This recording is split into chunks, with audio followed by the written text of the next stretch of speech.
I say to you that listen, love your enemies. Please be seated.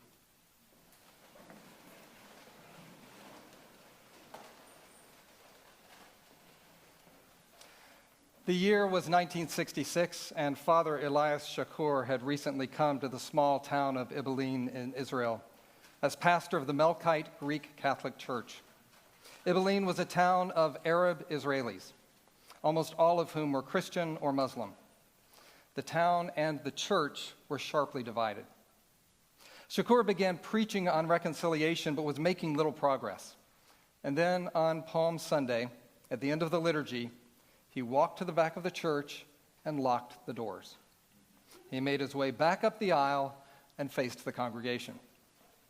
He told them of his heartbreak at their division and the hatred that he saw among them. And then he said this: "This morning, while I celebrated the liturgy, I found someone who is able to help you. In fact, he is the only one who can work the miracle of reconciliation in this village. This person who can reconcile you is Jesus Christ, and he is here with us. So, on Christ's behalf, I say this to you: the doors of the church are locked. Either you will kill each other right here in your hatred, and then I will celebrate your funerals gratis, or you use this opportunity to be reconciled together before I open the doors of this church. If that reconciliation happens, Christ will truly become your Lord, and I will know I am becoming your pastor and your priest. That decision is now yours." 10 minutes of silence passed. Then Abu Muhib, a villager serving in the Israeli police force, wearing his uniform, stood up. He said, "I ask forgiveness of everybody here, and I forgive everybody. And I ask God to forgive me my sins."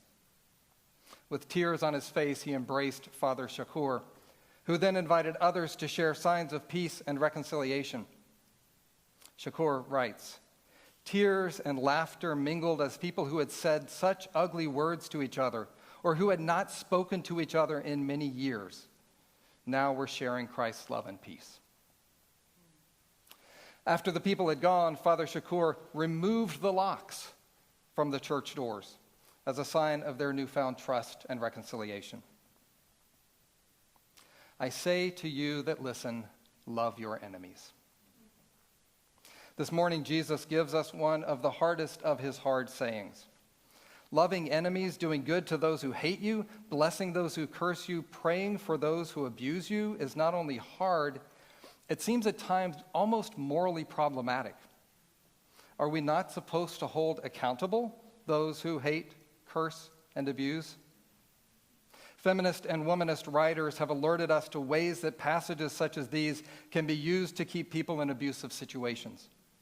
So we have to say right up front that whatever loving enemies means in a particular situation, it does not mean allowing oneself to be harmed. This is not good for oneself, and it's not good for the other person, who will not be redeemed through the mere acquiescence of those they harm. The civil rights leader Bader-Saye, when he was preparing a group to go to Mississippi to register voters during the Freedom Summer of 1964, made a statement that he loved the racist, segregationist Mississippi Senator James Eastland. When asked about it, he said, "When I say I love Eastland, it sounds preposterous. A man who brutalizes people. But you love him or you wouldn't be here. You're going to Mississippi to create social change, and you love Eastland in your desire to create conditions which will redeem his children. Loving your enemy is manifest in putting your arms not around the man but around the social situation, to take power from those who misuse it, at which point they can become human too." Rustin gives us a subtle reinterpretation of loving enemies, away from anything that looks like condoning or supporting their actions toward a vision of resistance that might help them reclaim their humanity. Jesus seems to be aware of how hard and complicated it is to love enemies, but he wants to intentionally stretch us away from the idea that Christian love can be limited to those we already like. He says, if you love those who love you, what credit is it to you? For even sinners love those who love them. If you do good to those who do good to you, what credit is that to you? For even sinners do the same. If you lend to those from whom you hope to receive, what credit is that to you? Even sinners lend to sinners to receive as much again. In contemporary language, we might say, evolution has pre-wired us to cooperate and show reciprocal altruism within a kin group. That is, we love, do good, and lend to others who we already perceive to be part of our tribe, because we know they will do the same thing back to us. Such altruism, the evolutionary theorists would say, is really just another form of self-interest, because we can always count on a return for helping out someone else. Or at the very least, we are supporting our tribe, which is valuable for our own security and survival. What Jesus is asking us to do is something much more radical, something that will set Christians apart and display to the world the radical grace and mercy of God. To love beyond our kin group, to work for the good of all, even those who wish us harm.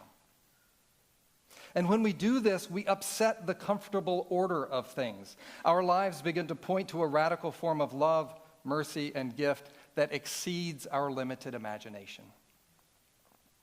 This is what Jesus did consistently in his own life. He extended love to enemies when he told Peter to put away his sword in the Garden of Gethsemane. And he extended love to enemies when, from the cross, he forgave those who crucified him. Loving enemies isn't an add-on suggestion for the super committed. It's at the heart of the gospel. Paul knew this when he said, "Bless those who persecute you, bless and do not curse them. Do not repay anyone evil for evil. No, if your enemies are hungry, feed them. If they are thirsty, give them something to drink. Do not be overcome by evil, but overcome evil with good." And the Apostle Stephen knew this when he gave up his life as the church's first martyr in the book of Acts, praying, "Lord, do not hold this sin against them."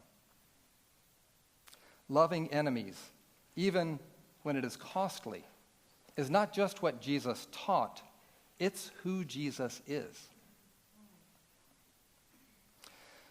We've been talking a lot here at the seminary about building beloved community, and loving enemies is central to this work. But again, loving enemies does not mean accepting injustice, absolving responsibility, turning a blind eye, or abandoning resistance.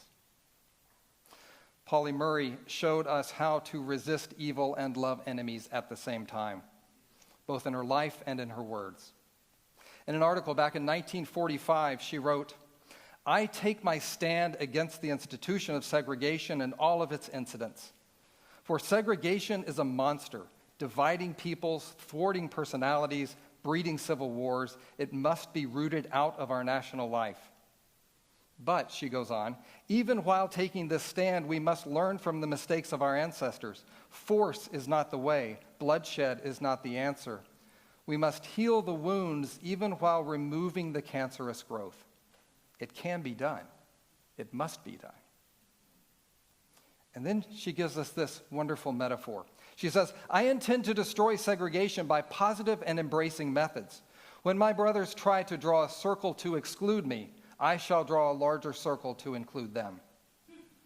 Where they speak out for the privileges of a puny group, I shall shout for the rights of all mankind." In 1963, the Yale Political Union, a debate society, invited the avowed segregationist governor of Alabama, George Wallace, to speak.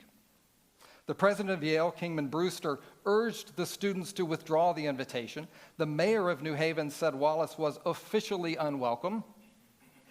But Pauli Murray, who was at the time a student at Yale Law School, urged President Brewster to let Wallace speak and not to, quote, "compromise the tradition of freedom of speech and academic inquiry."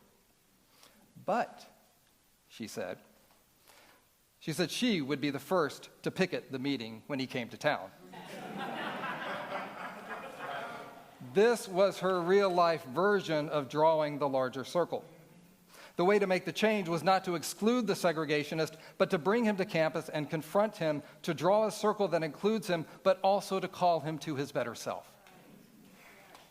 Murray's way of drawing the bigger circle and destroying segregation by positive and embracing methods is a way of loving enemies that does not leave injustice or hatred or evil unchallenged, but responds in ways that are as unexpected and shocking as to the world as turning the other cheek or lending expecting nothing in return. In addition to the fact that loving enemies is hard in and of itself, it can be made harder when the people around you don't want you to love your enemies. Having common enemies is a powerful way to bring a group together. Social science research has shown that this common enemy effect can even bond people who have little else in common. One study found that, quote, sharing a negative attitude about a third party is particularly effective in promoting closeness between people. And tellingly, bonding over a negative attitude was more powerful in this study than bonding over a positive attitude. So if one way we bond with others is by sharing common enemies, then if you start loving your enemies, you may be setting yourself at odds with your group. Even those who are closest to you might feel betrayed. But again, loving enemies, as Jesus did, is not an accommodation to evil or injustice. It's a commitment to the belief that hatred, antagonism, and violence never solve problems or produce justice, but only fuel the spiral of retribution. It's a commitment to the belief that in his enemy-loving path to the cross, Christ overcame evil, and that by taking up our cross, we do more to restore creation than we ever could by taking up a weapon. It's a commitment to the belief that love can be disarming, and that disarming another is far more powerful than defeating them. It is a commitment to the belief that the way of Jesus is the way of God, and to become children of God, we must be kind to the ungrateful and the wicked, and merciful as God is merciful. In a few minutes, we will be invited to pass the peace with one another. This is an opportunity for us to practice the gestures of loving our friends, our colleagues, our acquaintances, and yes, perhaps even our enemies. I don't plan to lock the doors. So if there's anyone you need to reconcile with, you're going to have to do that on your own initiative. But as you pass peace, remember that we don't do this simply to display the love we already have for the lovable people around us, but as a form of training that teaches us to share peace and blessing regardless of who we find around us or what difficult person has shown up for chapel. It's in this hard, beautiful, nonsensical, indiscriminate love that we become children of God. Amen.